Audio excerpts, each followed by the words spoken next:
आमची जवळ जायचं हां त्याच्याकडे भरपूर पोकळी आहे. त्यांच्याकडे पपई आहे. आम्ही लावली पाहिजे. तुम्ही लावून टाका. पण मग पूर्ण 8 एकरमध्ये लावतो बरोबर.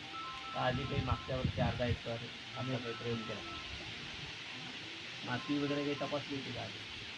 माती पाणी तपासलं होतं. हां पाणी चालतं. पाणी चालतं है ना. पाणी कनेक्शन झालेलं आहे.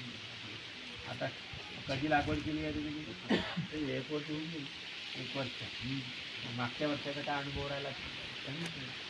किती उत्पादन झालं तुम्हाला?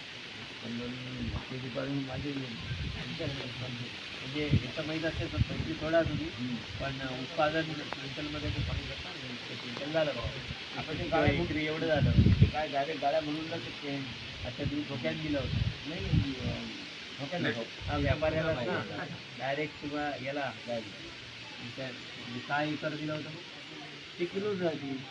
किलोन दिलं होतं मग तिथेच म्हणलं किती किलो झालं तुम्ही 8 एकर त्याचा मुलगा पाहिजे. मुलगा पाहते नफाच आहे ना. नफ्यात आहे फायद्यात आहे. त्या वर्षात उन्हाळा आता हा बाग गेला नव्हा. हां म्हणजे ऊन तापल्यामुळं का ऊन टाकलं. त्याचा टरबूजाची पण लागवड करतात. टरबुजाची पण करतात. चांगली गोष्ट आहे की हे जे आपल्या तालुक्यामध्ये साधारणतः जास्तीत जास्त लोक कपाशीची लागवड करतात. हो. परंतु आपल्याला जर शक्य असेल जवळ नदीच्या काठ असतील किंवा नदीचं पाणी उपलब्ध असेल तर आपल्या माती परीक्षण करून आणि पाणी परीक्षण करून हे जे वेगळे पीक आहे तर हे पण निश्चितपणे लावले पाहिजे. आता तुमच्या गावात मी आलो तुम्हाला समजलं की तुमच्या गावात आंबा लागवड झाली किंवा पपईची लागवड झाली.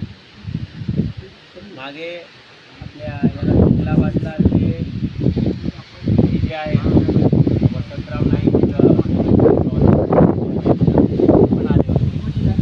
आता कधी कधी त्यांनी जर त्यावेळेला जर आपल्या तालुक्यात दौरा वगैरे झाला तर मी आणील आपल्या गावामध्ये